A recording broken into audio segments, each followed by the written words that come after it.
Tahun 2023 adalah tahun untuk terbang sukses berkelimpahan bagi mereka yang bisa mengadopsi, beradaptasi, dan mengambil peluang. Kita bicara 6G sekarang. Bayangkan, kita bisa mentransfer data 1 tera cuma dalam 1 detik memakai 6G. Bisakah membayangkannya? Bakal sehebat apa hal itu? Oke, kita kasih ilustrasi. Dalam 1 bulan, sebuah keluarga misalnya sang suami bekerja full work from home. Sang istri nonton drakor setiap hari di Netflix, anak-anak lihat YouTube dan belajar dari rumah 8 jam sehari. Penggunaan internet sebulan paling tidak lebih 200 GB. Jadi menggunakan 6G, 5 keluarga bisa disuplai kebutuhan internetnya sebulan hanya dalam waktu 1 detik. Sekali lagi, kita ulangi ya sahabat, hanya dalam waktu 1 detik. Ketika Indonesia mulai mengubah layanan dari 2G ke 3G di tahun 2008, dunia sekitar kita berubah. Dengan 3G, orang mulai chatting memakai BlackBerry, mengirim email lewat handphone masing-masing. Keren sekali melihat email masuk sendiri ke HP dan ada notifikasinya. Lalu di tahun 2014 masuk layanan 4G. Disinilah kita mulai melihat Gojek, GoFood, Traveloka, dan startup bisnis mulai bermunculan. Kita mulai mengenal aplikasi banking. Kita melihat orang sudah jarang antri lagi di ATM. Semua memakai aplikasi banking. Saat ini sudah mulai masuk 5G. Yang bakal mengubah budaya kita lagi. Mobil tanpa supir atau driverless memerlukan koneksi 5G yang mana di Amerika Eropa sudah dipakai ribuan mobil otonomus driverless sudah di jalan-jalan. Lalu akan ada Go Drone di mana kita pesan makanan tapi diantar memakai drone yang berterbangan langsung ke rumah kita. Era 5G ini juga era metaverse di mana kita bisa nonton jalan-jalan dan sekolah di dunia virtual. Bioskop akan jadi 4D karena orang sudah terbiasa nonton di dalam metaverse ini. Sekarang dunia sedang menguji coba 6G. Dulu-duluan antara Amerika dan Tiongkok. Siapa yang akan memulai dan menguasainya? Bakal seperti apa dunia kalau era 6G ini diterapkan? Dengan 6G di tahun 2025 kita akan memiliki chips dengan jumlah koneksi 100 miliar sama dengan jumlah neuron saraf di otak manusia. Artinya komputer sudah bisa berpikir dan belajar seperti manusia. Era 6G ini adalah era robotik, di mana kita akan melihat robot di mana-mana melayani manusia. Robot masak, mengantar makanan di restoran, mengobati orang sakit, dan semua robot ini terkoneksi satu sama yang lain dan saling belajar.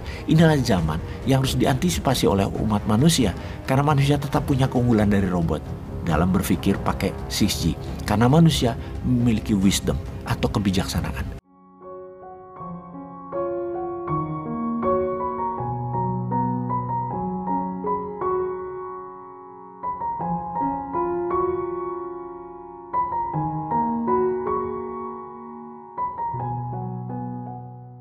Sebelum kita membicarakan 6G dan telekomunikasi berbasis satelit, sebuah teknologi yang akan dengan cepat melewati generasi 5G yang akan membuat manusia melompat ke level yang peradaban manusia belum pernah terjadi sebelumnya.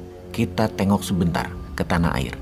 Kita semua pasti sepakat, di Indonesia terjadi perubahan cara mendapatkan uang dalam 4 atau 5 tahun terakhir ini. Yaitu jika Anda ingin menjadi triliuner atau multimilioner adalah bukan dengan dagang, tetapi dekat dengan pusat pemerintahan atau pejabat pusat. Masa 5 tahun terakhir ini adalah era di mana uang hanya berpusat di pusat pemerintahan dan beredar di kalangan elit dalam jumlah yang sangat besar.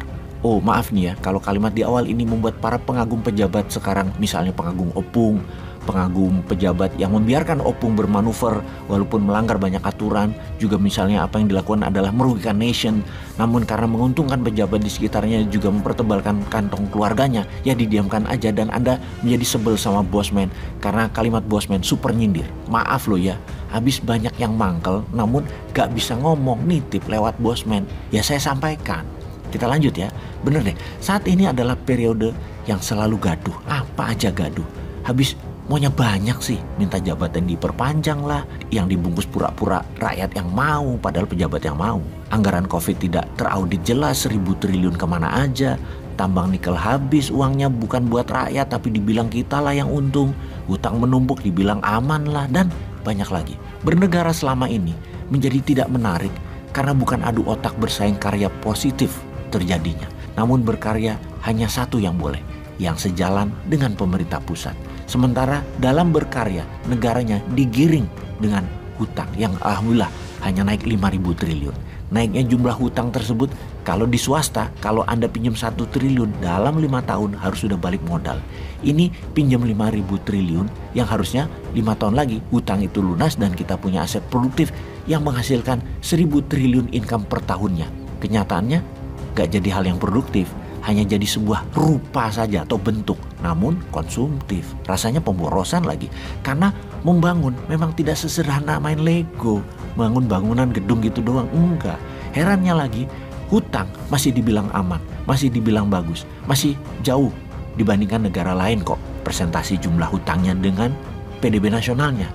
Yang kalau pejabat ngomong demikian pengen deh naikin jari tengah rasanya. Bos, yang lain memang utangnya besar tapi terbanyak pakai mata uangnya sendiri. Jepang utang terbesar adalah menggunakan yen, berutang pada lembaga sendiri. Tiongkok sama juga pakai yuan. Amerika apalagi ngutangnya pakai dolarnya sendiri. Kalaupun negara-negara itu pinjam pakai dolar atau mata uang asing yaitu dolar, deposit dolar mereka alias devisanya sudah besar di kas negaranya, alias ya seperti back to back aja. Jangan gitulah minteri rakyat kok bodohi sih. Udahlah. Kalau kita gimana? Sudahlah gitu ya kita ngomongnya. Kita membahas dunia aja sekarang. Tahun 2023 adalah tahun menarik. Tahun teknologi melompat ke level tertinggi di tengah-tengah kekacauan dengan segala yang tidak bisa diprediksi. Tahun 2023 tahun yang sangat berwarna. Tahun yang dibayangi resesi. Tahun yang dibayangi dengan turunnya daya beli dunia. Tahun yang diperkirakan akan mendapat gelombang COVID strain baru lagi. Tahun winter panjang bagi Eropa yang berimbas ke tahun winternya ekonomi dunia. Tahun perang Rusia, baik panjang maupun pendek sehingga selesai, selama tidak pakai nuklir, tak akan pengaruh bagi ekonomi dunia. Namun berubah ekosistem kehidupan Eropa. Bagi dunia nggak terlalu. Tahun 2023 adalah tahun untuk terbang sukses berkelimpahan bagi mereka yang bisa mengadopsi, beradaptasi, dan mengambil peluang. Kita bicara 6G sekarang, bayangkan. Kita bisa mentransfer data 1 tera cuma dalam 1 detik memakai 6G. Bisakah membayangkannya? Bakal sehebat apa hal itu? Oke, kita kasih ilustrasi. Dalam 1 bulan, sebuah keluarga misalnya sang suami bekerja full work from home. Sang istri nonton drakor setiap hari di Netflix, anak-anak lihat YouTube dan belajar dari rumah 8 jam sehari. Penggunaan internet sebulan paling tidak lebih 200 GB. Jadi menggunakan 6G, 5 keluarga bisa disuplai kebutuhan internetnya sebulan hanya dalam waktu 1 detik. Sekali lagi, kita ulangi ya sahabat, hanya dalam waktu 1 detik. Ketika Indonesia mulai mengubah layanan dari 2G ke 3G di tahun 2008, dunia sekitar kita berubah. Dengan 3G, orang mulai chatting memakai BlackBerry, mengirim email lewat handphone masing-masing. Keren sekali melihat email masuk sendiri ke HP dan ada notifikasinya. Lalu di tahun 2014 masuk layanan 4G. Disinilah kita mulai melihat Gojek, GoFood, Traveloka, dan startup bisnis mulai bermunculan. Kita mulai mengenal aplikasi banking. Kita melihat orang sudah jarang antri lagi di ATM. Semua memakai aplikasi banking. Saat ini sudah mulai masuk 5G yang bakal mengubah budaya kita lagi. Mobil tanpa supir atau driverless memerlukan koneksi 5G yang mana di Amerika, Eropa sudah dipakai ribuan mobil autonomous driverless. Sudah di jalan-jalan. Lalu akan ada Go Drone, di mana kita pesan makanan tapi diantar memakai drone yang berterbangan langsung ke rumah kita. Era 5G ini juga era metaverse, di mana kita bisa nonton, jalan-jalan, dan sekolah di dunia virtual. Bioskop akan jadi 4D karena orang sudah terbiasa nonton di dalam metaverse ini. Sekarang dunia sedang menguji coba 6G. Dulu-duluan antara Amerika dan Tiongkok, siapa yang akan memulai dan menguasainya? Bakal seperti apa dunia kalau era 6G ini diterapkan? Dengan 6G di tahun 2025 kita akan memiliki chips dengan jumlah koneksi 100 miliar sama dengan jumlah neuron saraf di otak manusia. Artinya komputer sudah bisa berpikir dan belajar seperti manusia. Era 6G ini adalah era robotik, di mana kita akan melihat robot di mana-mana melayani manusia. Robot masak, mengantar makanan di restoran, mengobati orang sakit, dan semua robot ini terkoneksi satu sama yang lain dan saling belajar.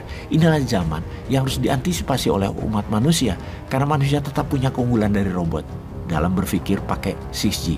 Karena manusia memiliki wisdom atau kebijaksanaan. Kebijaksanaan yang dipunyai setiap manusia karena berhati dan berpikir, yang saat ini dicoba dimatikan oleh para buzzer rupiah agar membuat manusia Wakanda jadi robot. Jadi sesungguhnya yang unggul bukan Tiongkok dan Amerika dalam membuat robot 6G, karena di Wakanda sudah duluan membuat robot pakai buzzer rupiah.